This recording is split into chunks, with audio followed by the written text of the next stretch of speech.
Alright, ladies and gentlemen, second week in a row I'm having to make a video like this. Last week, was it last week or was it the week before? I'm not sure, but I made a video talking about Smackdown and talking about how they hit the nail on the head. And everything was right, everything to build up the storylines, it was all perfect. And I think they've done it again, right?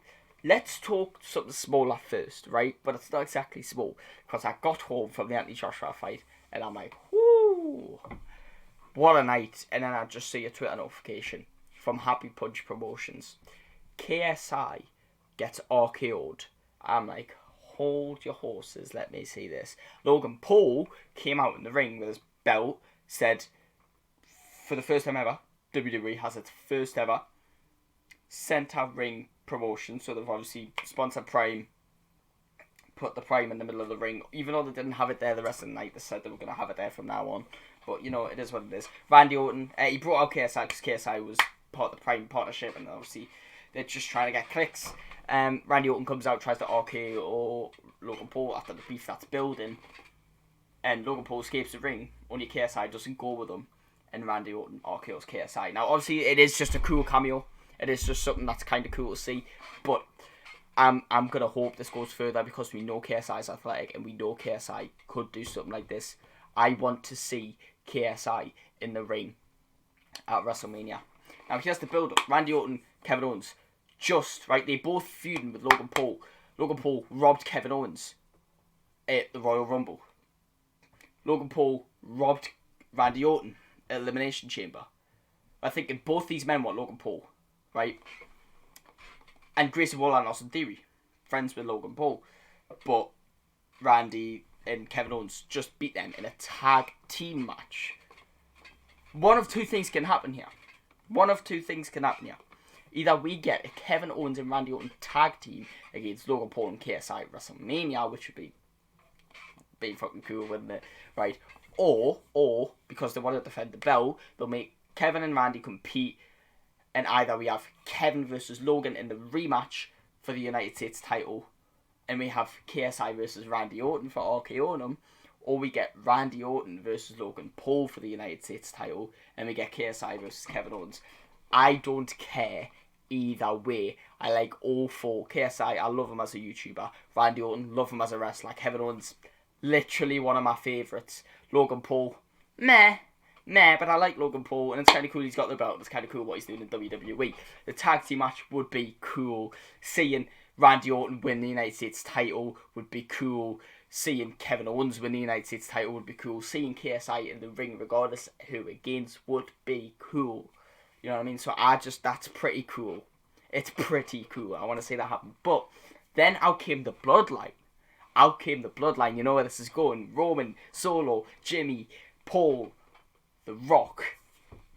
They do their thing now of like, it's bigger than just Roman and the Bloodline. Like now it's like you're looking at greatness. You're looking at greatness. Roman Reigns, the longest reigning WWE Undisputed Universal Heavyweight Champion, in forever. Right? However many it is, 1,300 days or something like that. Right? The Rock, Hall of Famer. He's the biggest name in that ring. He makes Roman Reigns look small. You know, he's The Rock, for Christ's sake. You got Jimmy and Solo Jimmy, part of one of the greatest tag teams of all time, even though they're not a tag team anymore, but they're one of the biggest bloodlines ever. Paul Heyman is going to be inducted into the WWE Hall of Fame. About time, by the way. About time. Right?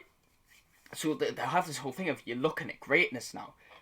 And when The Rock, when Roman Reigns, I acknowledge you, and then he passed the torch to Roman to let Roman say what the Bloodline is cooking. Now, when Roman Reigns came out to do his shtick of Texas, acknowledge me. He didn't. He went Texas. Acknowledge us as the Bloodline, because the Bloodline are a unit. Then, when they were about to start their speeches and stuff, Cody Rhodes' music hits. Cody Rhodes is coming out. And remember, Nick Aldis and Adam Pearce were on Instagram talking about, we're getting maximum security at SmackDown just because we know some shit could go down, right? Cody Rhodes comes out. But where does he come out from? He's up in the rafters with the people walking out from where the Shield walk out. And why has he done that? Because pan to the left, Seth freaking Rollins is there, the World Heavyweight Champion. They're making their way to the ring. They get in the ring, and it's cool because then, right, Jimmy, Solo, and Paul have left the ring. In the ring, you have 4 people. Roman Reigns, longest reigning Undisputed Champ. The Rock, one of the biggest names in the industry. Cody Rhodes, the Royal Rumble winner, one of the biggest names currently. And Seth Rollins, the World Heavyweight Champion. It's just greatness in that ring. And upon The Rock's previous call-out Cody made the call-out. Rock said, let's do a tag team match on night 1. If we win, Bloodline rules, anything goes. I'm going to do anything to stop Cody Rhodes winning that title. If they win, Bloodline free on night 2. And I said my point of it could go either way. It doesn't matter. The match is still good. It doesn't matter which way it goes. Either way it can pan out anyway. Nothing changes anything. It's just great, great, great. So then they get in the ring and have this standoff.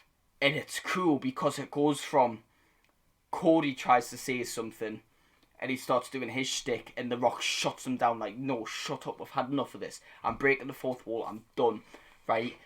My turn to talk. I'm The Rock, I'm Mr. Powerful here, right? And he's got more worked up, right? And he, after telling Cody to shut up, Seth, the World Heavyweight Champion, goes, nah, I'm part of this. And he tells The Rock to shut up. And Seth Rollins does his thing, right? Cody Rhodes said something that got the crowd going. Rock said, shut up. The Rock said something to get the crowd going. Seth Rollins said, shut up. Seth Rollins said, listen here, Mr. Midlife Crisis, which was made me pop, by the way, because that is very true. It is very true, because it is like he's living a midlife crisis, come back to the WWE, trying to relive his glory days. And he got the crowd talking, because he's the World Heavyweight Champion, and everyone's jumping back to points of relevancy, going, no, hang on, I'm relevant here. I'm the Royal Rumble winner. Hang on, I'm The Rock. I'm more relevant. I'm the World Heavyweight Champion. I'm more relevant. Then Roman Reigns shuts them all up and goes, well, I'm the Undisputed Champ. I want to talk. And they're all talking. They're all giving their insults. And they're all talking about who's greater and who's whatever. Right? And it comes down to basically they agree to the tag team match. Which obviously we knew was going to happen anyway. Why would they post the challenge and it not happening? But, you know, I just think it was just great. It seemed great. It seemed like when you see in like movies, when you have these 2 big characters that you've always wanted to meet and face off, and it did. It was so cool. Just the way Cody Rhodes goes, well, upon your challenge, and it goes, and The Rock, shut your mouth.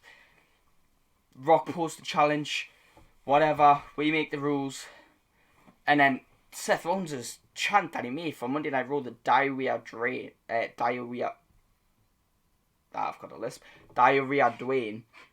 actually started chanting. And I was like, oh, there's no way that's actually a thing. But it's cool now, because now we have the greatest tag team match ever. Night 1. And like I said, it doesn't matter. Let's play it out. Night 1. Roman Reigns and The Rock win the tag team match. It's Bloodline rules, right? That means in the Cody match, Bloodline rules, anything goes, right? Bloodline could start attacking Cody and make Cody lose. Bloodline could start attacking Cody. The roster could come out and help Cody against the Bloodline and make it like a great, like big boss battle movie standoff. And the Seth Rollins Drew McIntyre match would be completely irrelevant. Doesn't matter who wins, right? But let's say Cody and Seth win. They're Bloodline free, right? Cody could win the title, but then even though being Bloodline free, they could break the rules or something. Or The Rock could cost Reigns instead of costing Cody. Like, it doesn't matter who wins the tag team match. The result of the second night is still different, and that's what makes it so great. It's just SmackDown, WWE, they're outdoing themselves. Triple H has proved himself. Now, obviously, they're doing a lot, and they've done a lot in the like short year and a half that Triple H has been in charge. But if he can keep this up for years, Triple H is the GOAT, and I don't want to hear it. Better than Vince, better than Tony Khan, better than all the other wrestling promoters. Triple H is the GOAT, and I think that's because Triple H has been under that spotlight. He's been one that has felt what the fans like, and he knows what to give them. He knows what to give them, and he's doing it, and it's so sick. But anyways, ran over, and my enjoyment of the weekend over, even though it is only still Saturday.